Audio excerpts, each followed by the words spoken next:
Kung hindi dahil sa nangyari kay David, hindi magkakasundo pansamantala itong si Rigor at Tanggol para magtulungan silang pabagsakin ang pamilyang Guerrero.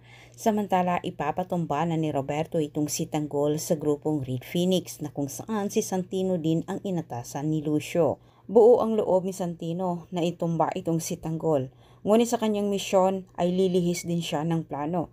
Isisiwalat ni Fatima sa harap ng mga tao ang totoong ginawa ni Miguelito. Ngunit ito'y paniniwalaan kaya ng mga tao, gayong siya'y naunahan naman ng pamilyang Guerrero siraan, pinakalat ng mga ito na siya'y isang bayarang babae. Samantala sa kabilang banda, dahil magkasubukan naman itong si Olivia at Ramon, na kung saan itong si Olivia ay nagray-naraynahan sa mansyon ng mga Montenegro, at isa pa dito ikinagalit ni Ramon dahil itong si Marites ay pinaalis ni Olivia sa silid. Hindi nakaporma itong si Olivia sa ginawa niya kay Marites dahil kay Ramon. Pansamantalang nakakulong itong si Rigor dahil sa kanyang ginawa kay David.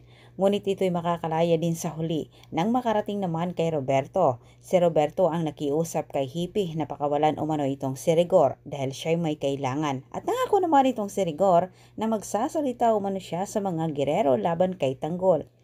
Para sa pamilyang Guerrero, malaking tulong umano itong si Rigor sa kanila dahil para masira umano itong si Tanggol sa mga tao.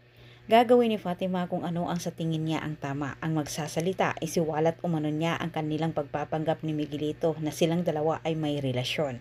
Nakahanda na rin ang grupong Red Phoenix. Handa na silang itumba itong si Tanggol at itong si Olivia din.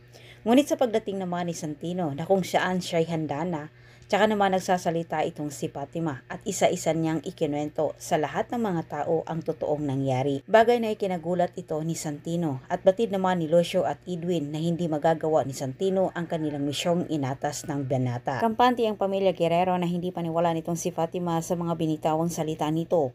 Ngunit nagulat na lang sila nang si Olivia naman mismo ang nagsasalita tungkol sa pamilyang Guerrero sa lihim ng pagkatao ng mga ito. Sumingit naman itong si Edwin, siya umano ang tsuchugi kay Tanggol dahil alam niya hindi ito magagawa ni Santino.